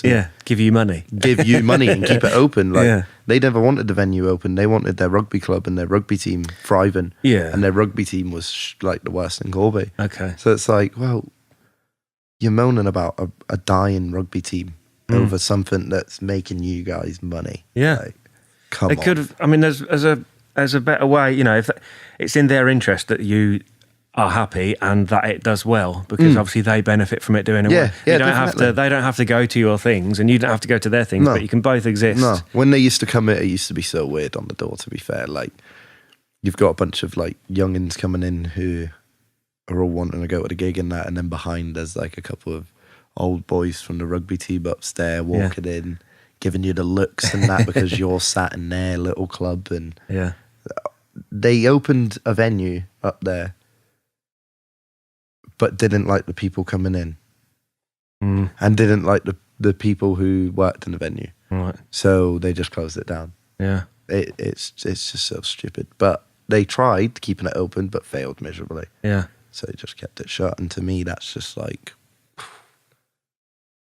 That killed our town for a good couple of months. I think it's a shame. It built up a good reputation, didn't it? Oh yeah, it did. Mark built that all up himself, really. He had help from his team in that, but to me, Mark done everything. Mark done all the emails. Mark did all the workings, takings, and Mark really put a shift in. I never once seen Mark get a free beer from that place, ever. Wow. And he went to the bar every night, and if there was people at the bar, he'd buy them all drinks, like just being the sound person he is. And there was others who were going in there and relying on a free drink or so, or going behind the bar and getting one who'd worked. And Mark never done that. Never. I tried to give him, I said one night, I think it was his last night, I was like, here, just have that for free, mate. He was like, nah. And even at the end, when he'd fell out with him, he still handed over money and that. And yeah, that's good, man. it is. That's when you know someone actually cares. Like, someone actually gives a fuck, instead of just like in it to try to look cool, or in it to try and make money, or just in it to post up that I put shows on. Help me, look at me, me. Mark ain't like that, and that's a good thing to me. Like, that's probably why he's done so well. It is, regardless of that. The first Hootenanny he had on in the Shire pub in the Garden isn't big. That was full. Yeah, that had a good, I think it was 250, 230. I'm not really sure. But then the second Hootenanny, he had like 700-800 people in the Hut Field. Yeah. Some of the local bands have never even played to like 100 people before, and they're turning up to play that bill to loads of people. Like, I know we weren't sort of like the thing for it, so we didn't play. But when we all went and watched, we were like, I helped like doing the stage and everything. We were like, bloody hell, this is insane that amount of people have came out in Corby for such a small festival, from 1 year in a tiny pub garden to the next year playing. Like, he set it up in Rockingham Triangle, which is, you ever seen Corby's football ground? No. It's massive. Right. The whole Rockingham Triangle is massive. So, and that was a real boost. And then this year's one that he's got coming up is, I think it will be bigger than that. Yeah. Because obviously it will be. Like, if he's done it the first year and then improved the second year, then the third year, it's bound to just go a bit better, like up a level. And it is a proud thing from being from that town, because what we've got asked a lot recently when we've been playing with bands and stuff is, you guys come from Corby, right. Who's booking the Hootenanny? Can I get in touch with them and thingy? Right. And it's like, well, here's Mark's email, here's the website, do what you must. Like, so that's a good thing, word's getting out. Yeah. And I haven't seen Mark in weeks, so I haven't been able to say to him that the last few times we've been at shows, we've had band members asking about, like, that's good, the Hootenanny and stuff. So there's word going about Corby again, and I hope with the White Hart, I hope with the gigs Mark's got there this year or whatnot, I don't know what he's got, but I hope that it just puts where we were, because Corby did take over in the county as the sort of home for live music for a year. Yeah. When Mark had that second hut running, there was no one putting on shows. No. I know there was a couple of promoters around, like Sky was doing well in Wellingborough and Kettering, but no one was bringing in your big acts, and Mark was doing it and filling that room every time. He might have made a loss, but that's because how much some big acts charge. It's like, but the While She Sleeps show he had on in there, that was insane. The place was absolutely sold out, like, and that's good. I ain't seen many sold out shows around this area in metal scene terms. No.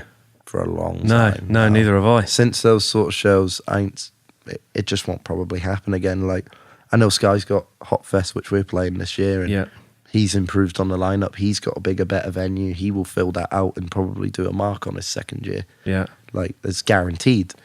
But it's just because of where we come from. Where it is. It's a small town that no one really knows, no one gives a fuck about. And there's such a good live music scene that did get wasted through horrible people, but now it's back up to where it is. And it's good when you're going about the country and people are asking what's going on in Corby and things, because it does give you a sense of, well, we're coming from one of the right places at the minute. We're not.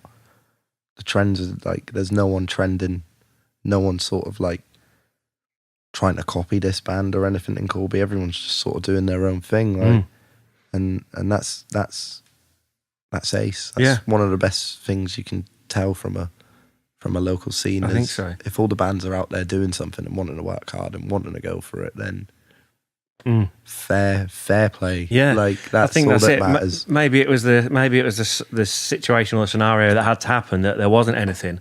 So everyone's starting with nothing and with like a clean slate. Yeah, There's no, you're building a reputation for yourselves, and people know where you're from. And Mark and Sky are both building reputations for themselves as promoters and their companies, but also that they're from Corby and that they're in Corby. Yeah, and it's all really building up. I know with Sky and Mark have always given the young bands chances and always put them on. Like any band that will ever contact me, and if Mark, I'll look through Mark's shows, and if he ain't got one that don't fit, because Mark doesn't necessarily have metal every week, whereas Sky has the heavier one. Sky will always book them, not because it's from me or anything, just because, oh well, that band seemed cool. They're 40 minutes away from Wellingborough, or they're 40 minutes away from Northampton. Yeah, get them on. Oh, pardon me. Yeah, get them on. Do like, and that's a good thing. Yeah, because there's a lot of promoters out there who are like, no, they ain't played a show yet. They haven't done this. Like, and it's like, no, it ain't about that. No. Like, Mark gave us our first opportunity. Sky gave us our second opportunity. Yeah, there you go. And then it went on from there. Like, and it can't stop, because where we are in the country, and like Northampton, Corby, Kettering, Wellingborough. I know there's not many bands from Kettering and Wellingborough. It is mainly Corby and Northampton at the minute. Yeah. But still, it's Northamptonshire as a whole. Yeah. And no one quite believes that, like, we play shows in towns and cities that have good bands going there all the time, and there isn't anyone at them. There ain't a scene. There isn't real people at the shows. Like, I know we love Stoke, and everyone we've met in Stoke are fucking wicked. Like, we've never met a bad person in Stoke. No, right. No, never. And but the shows up there, Matt, who puts them on, who we use, he does a good job at promoting them and that, but no one's turning up because no one wants to go out in Stoke on a Friday night or a Wednesday night to watch some metal acts who they don't know. And it's like, that's degrading at times. Like, that's there mustn't be any, like, anything to do for people, especially people who's into the music up there and that. Like, I know there's a few bands, like Black Coast come from Stoke. Another band, friend of ours called Of Legions, The Hiding Place. They all do really well, but outside of Stoke they do. Yeah, The Hiding Place have been here actually. I think they filmed a video here. Did they? Oh, yeah. I think Adam Fitch filmed a video for them. Yeah. Nice guys and great, good music, man. Oh, it is. But yeah, they do seem to. I was surprised that they came down here to do it. But maybe it's because of things like that. Maybe, but like, there seems to be a rare running occurrence, is that how you say it, of just people that don't care anymore. Like, you look at the 90s, the 80s, I watch documentaries from back then. No, I'm only 23. But I watch all the punk and hardcore documentaries, and even like pop documentaries. Yeah. Like, it was all done so much better back then, and people did care. Yeah. Like, people generally did take like 5 minutes out of their time to listen to something, whereas nowadays people will just skip through it on Spotify, one song, and go, oh, that's all right, I might like them. They'll listen to their album for like 2 weeks, done, never again. Yeah, that's that band gone. And whereas back then there was so much, like, you had to go out, you had to buy a record, you had to take it home, you had to listen to it fully and then be like, wow, make your decision then. Whereas nowadays people can determine something over a minute. Yeah, or just picking up their phone and going, oh yeah, that's shit. One of the bands who I've got a lot of respect for is Poisonous Birds from Bristol. I don't know if you've heard of them. No. They're like really, it's like, some of it's heavy but not metal heavy. It's like heavy in a very good terms. They use a lot of electronics, and Tom the singer, I think it's Tom his name is. Tom the singer, he's incredible. He plays guitar, keyboards, and Finn the drummer, he's insane on drums. And they're like well against social media. They don't have a Facebook page. Oh wow! I think they've only just got an Instagram just to post photos and videos, because all the stuff they do with the lights and everything, that needs visuals. You need to see it. Yeah. But they're doing brilliant. They're doing absolutely amazing at this moment in time, and what they're writing and how they're putting it out and the way they're doing it, even though it's completely different to us, that influences me and myself. And it's good to see that there's a band out there that want people to just get up and go out to see them, or get up and actually make a movement Yeah. to have something of theirs, like a bit of merch or something, or a CD, anything. Like, and I'm pretty sure they ain't got any merch companies selling for them. They're not pushing for that. They're just, if you want them, if you want something from them, you have to go and see them. Yeah. And That's a good idea. I like that. Yeah. It's incredible. And see some of the shows they play. I see they video a lot of it. And some of the venues and some of the basements and stuff. It's incredible. Like, that means more to that, looking at that and the DIY feel of it, and how there's only 20 people in that basement, but it's still probably the best show that 20 people have been to. That's more appealing to me than looking at such and such playing to 2,000 people or something at this sort of festival or anything. It's more appealing to me seeing like 30 people in this room going mad for one band. And that's why I feel that's the difference in ourselves, is that we really don't care and just want to keep going and going. And I know we're reverting back to the band, but it is tough to just keep doing it and doing it and doing it, and what they're doing just to keep doing it. And like, they're releasing music as well. I don't know if you've heard of Flash Peasants. No. They're like rappers from Corby, but it's like Tory. Oh no, I have. Yeah. It's impressive, really impressive. Yeah. Two guys from Akoda, two metalheads and punk heads from years ago who rap, and it's incredible. Like, it actually is really good. But Poisonous Birds put their stuff up on Spotify for them for their own independent label, and they've helped them put their music out. That's brilliant. Yeah. That's how it should be. Not everyone waiting around for someone to pick you up or searching for that label. Like, we've turned down record labels. We've turned down about 6. We've turned down 2 good name record labels with 2 very good contract offers. But we didn't want to, and we could have done that and had Volume 2 out probably on vinyl by now and be touring with proper bands, and we probably have people working for us. But we didn't want that. We made the decision to just go, no. We're not being told what to do. We're not being controlled. We don't want someone to say like, oh, you can't go out and do this show because you've got this, so you need to think about this first. No, that's not us. We turned it all down for the right reasons, I believe. And it might turn around and bite you in the bum, but so what? It ain't gonna bother us. No, like, I think you're. I think the way you've approached it. I mean, not that I'm an expert, but like, you know, sort of saying no to stuff that you don't necessarily agree with. You're not selling your soul. You're not doing anything you don't want to do. You're putting in hard work, playing shows, regardless of like how many people are there. Working hard. You know, I in my opinion, for whatever it's worth, that feels like the right way to do it. Yeah, it is. Yeah, you get a lot more accomplishment and a better feeling when you've actually, like, at the end of a tour and you think, God, how many people were at the shows this time? Like, last tour we done, we only had 1 bad show, and that was Leeds. There was no one that turned up because the venue changing and the local band pulled out.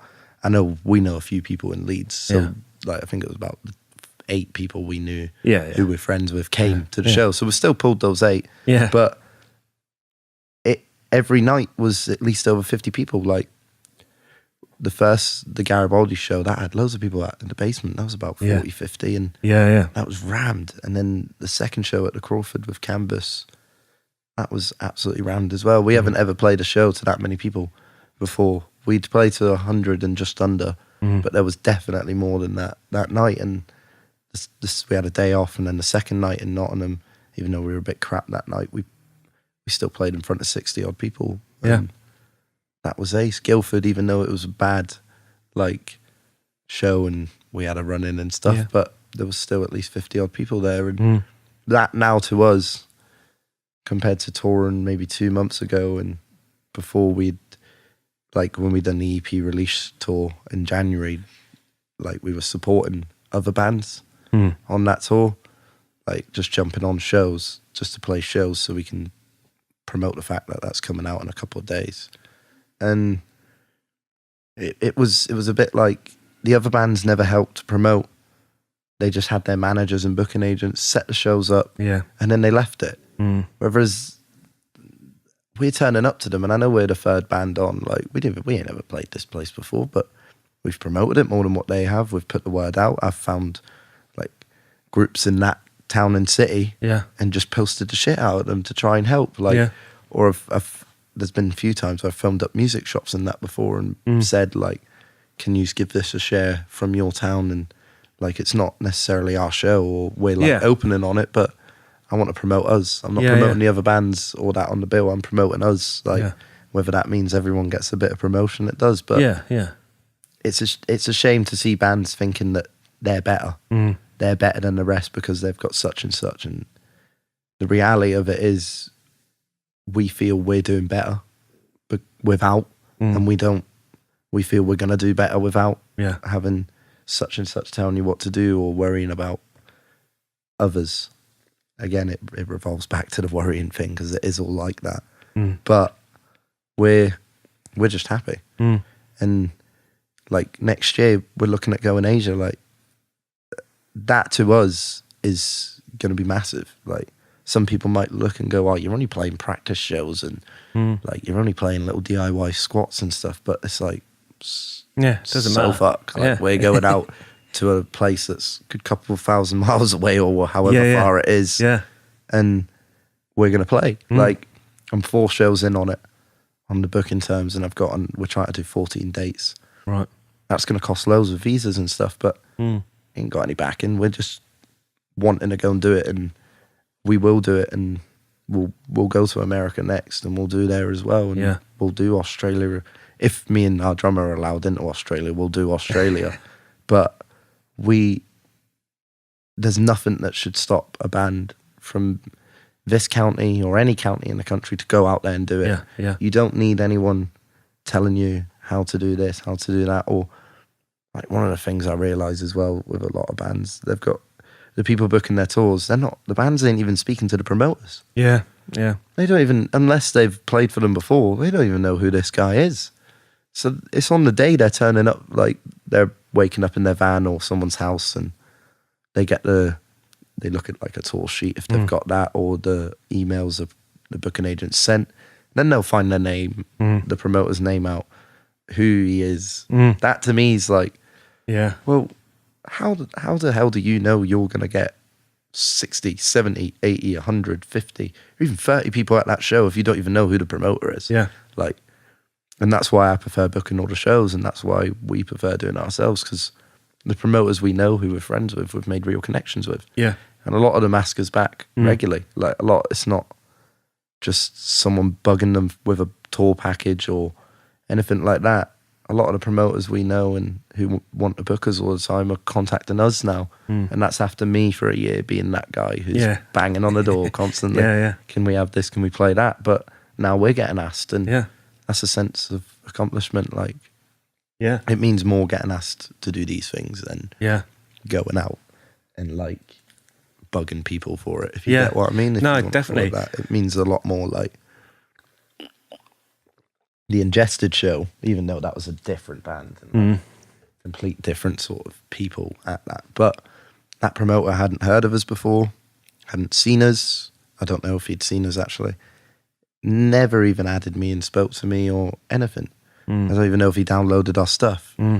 He just heard that we like to play shows and thought, I'll put them on open. And gave us a room full of people, gave us a platform to put our stuff out to in front of a room full of people who'd never go to a show like that or go and watch a band like us. Well, they might go and watch a band, but purposely not out of choice, our sort of style. So it's a better feeling knowing that you're doing something and people are clicking on. And I think you. It feels like it's the right way to doing it, and obviously when things like that are happening, when you're putting on when you're trying to get onto shows and you're pestering people to get in, and then they know you want it, they know they've given you that chance, you've played the show, they've seen what you like, and they know you're good for it.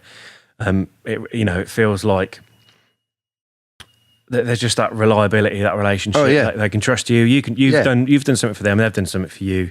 You can trust each other. Like I said, sometimes we've jumped on shows and it's opening slot and we've promoted it more than any of the bands on the bill. And we still stick to that whole thing of being like, well, no matter where you are on a bill, it doesn't matter.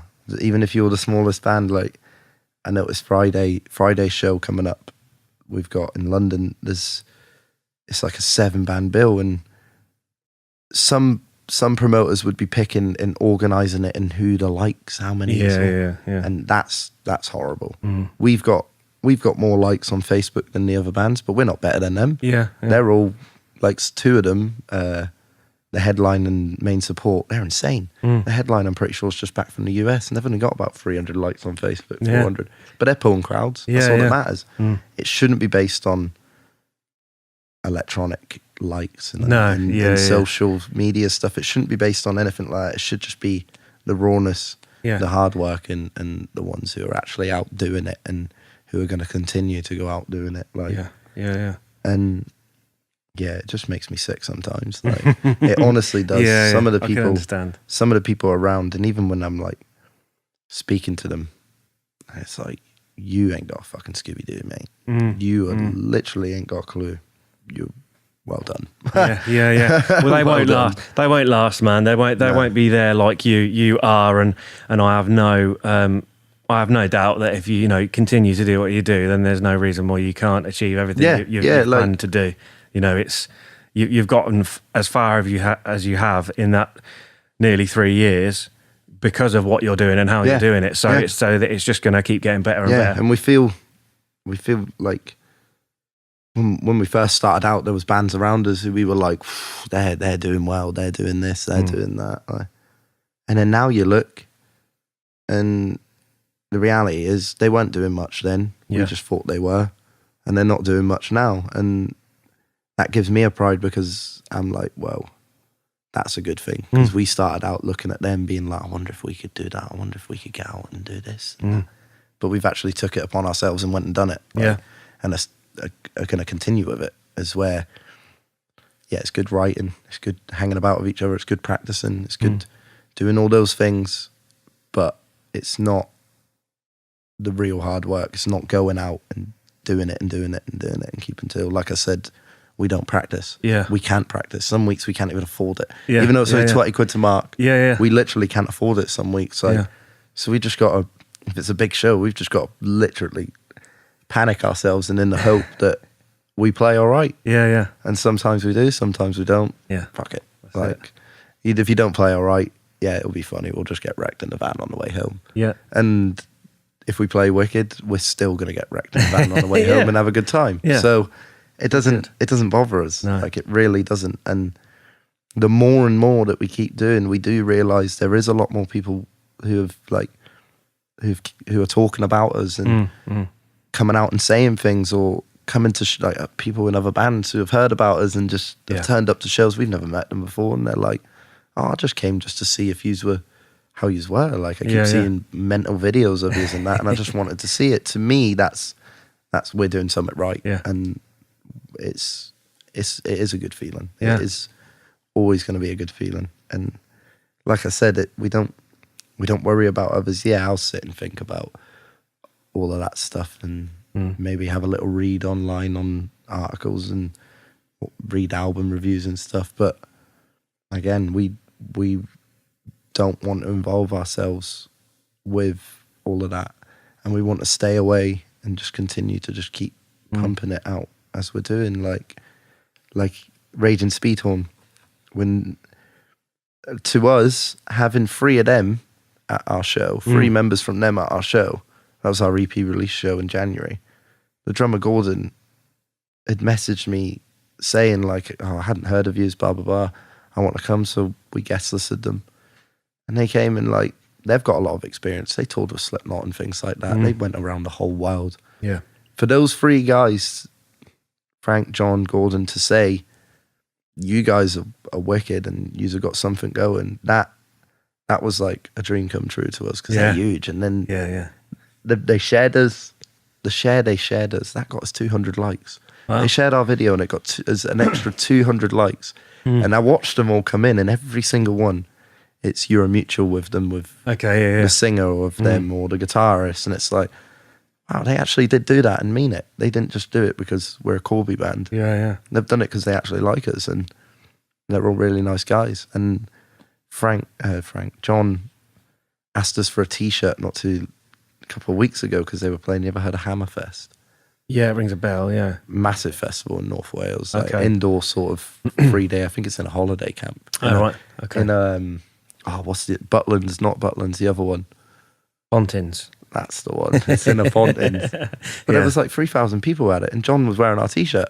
Oh, nice. And I'll watch, or if someone's done that, I'll look at the likes and be like, whoa. But their likes had like over 300, 400 likes on him as their profile picture with our T-shirt on. Yeah. The likes started going up again. The views on the videos started going up, and that's not. They're not doing that just to be. Look at us, we're cool. We're someone to look up to. They're doing it because they done what we're doing. Yeah. But back in like 2000, they've been 2000. there. Yeah, they've been there and done it, And they're just helping you out. Yeah. exactly. Yeah. And it's like that. Frank fixes our van, and he gets a bit pissed off of us on how it is sometimes when we take it back to him. But the van went ready for we had an all day a couple of weeks ago in London, 1st of April, when the van breaks. We came home on the 6-day tour with no brakes. We had to drive from Leeds, and we nearly died on like 3 occasions. Jesus. Literally coming out on junctions, and the van's not stopping. Yeah. So Miles, our driver's just like curbed it in the grass, bushes and stuff, and we've had to get it pulled out. And we handed him the van, and he's like, when do you need it for? We need it for 1st of April to get it fixed. Yeah. He took out of his busy schedule, because I could see, when I took the van up there, I could see on his courtyard it was rammed. Yeah. He put us ahead of people to make us make that show, and to him, that's just a little show. Yeah, He doesn't need to do that. He doesn't need to, but he'd done it because he's like, no, they've got a show this weekend. I need to do my part. And we might have took the piss. Took a couple of days to go and pick it up off him. But it's still, he's done it to help us out, and that means more. He's not done it for the money. You can tell he's not doing it for the money. He's doing it to help the band out. Even though we're paying him, but he's still doing it and pushing like cars out the way and stuff for us, and that's a massive help. It's the same with Rob and the amp. That's a massive help. Like, and those guys sharing us and stuff, that gave us a good start to the year, because we were really bummed out when and we were close to ending it. So when we started getting that, it was like, right, we can actually do this. Doesn't really matter. And I feel like we're just going to continue doing it. I totally agree. We've done, that's almost 2 hours now. Bloody hell. So it's probably a good place to wrap it up. What are your links, social media links and stuff? Facebook, Instagram, Twitter, YouTube, Bandcamp. We do have our first EP on Spotify, but we refuse to use Spotify and Apple Music at the minute, because they're bumping other bands and people and artists and stuff as much as the next person. So we're trying to kind of keep off all of that and just stick to Bandcamp. If you want the record, you can download it for whatever you want. And it's all just Shark Teeth Grinder. Oh yeah. There's other than Instagram's at Shark Teethagram. Okay. So it's just a little bit different. Well, I'll put all the links in the show notes on the podcast anyway. So, no, but thanks for coming down, mate. I appreciate it. Thank you for having me. It's my pleasure. Yeah, your band's awesome. And I can't imagine you not getting where you want to go. Oh, thank you, mate. It's the same with you, the podcast. This is an amazing podcast. Oh, cool. I'm glad that you're filming it and stuff now. And good. Moving up, because I do think it's actually really good. Oh, cool. Thank you, man. Sweet. Cheers, man. Awesome.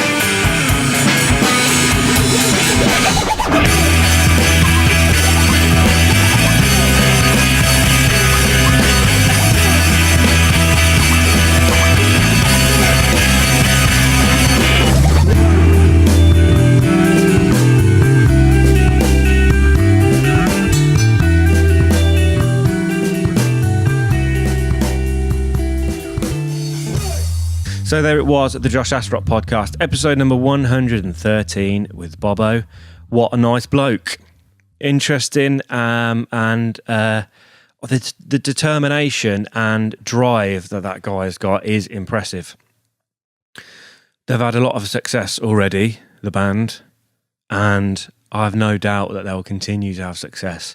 So I'm excited to see what's going to happen over the next few years, because if they keep going like they're going, the sky's the limit. I really think the amount of work they're putting in it's so impressive to see.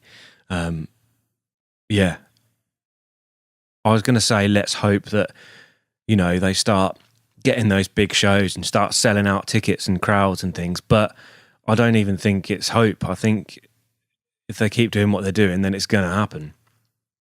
I don't think it can't. Yeah, so thanks for giving us your time. Solid guy. And check out their music. I'll put the links to the band in the podcast show notes. Yeah. Follow the podcast. You can find us everywhere or wherever we are. The name is the Josh Astrop Podcast. So just Google that. iTunes, Facebook, Instagram, YouTube. It's also on Stitcher, Acast, and various other podcast platforms. So find us, like us, follow us, share us. It's much appreciated. Yes. Oh, we had a week off last week. I haven't mentioned it. I had a little holiday, and the way we've worked out with guests is it just happened that we didn't have one available in time. So I've been recording back to back this week, so we're caught up and we're actually ahead of ourselves. So there shouldn't be any breaks for a long time. I'm still finding my way with video editing, using various cameras and audio inputs and methods, and trying new things and not working and running out of memory and all of that stuff. So bear with me if things are slow or late, but they will be coming. They will be on time from here forward. So thanks for bearing with me, and I hope you're enjoying it. Feel free to like and share and do whatever you do. Yeah. This has been the Audio Works podcast. Oh, no, this hasn't been the Audio Works podcast. It's because I was just having a conversation with somebody about the Audio Works podcast. This has been the Josh Astrop Podcast, episode number 113 with Bobbo Haldane. I've been Josh Astrop. We will see you next Wednesday.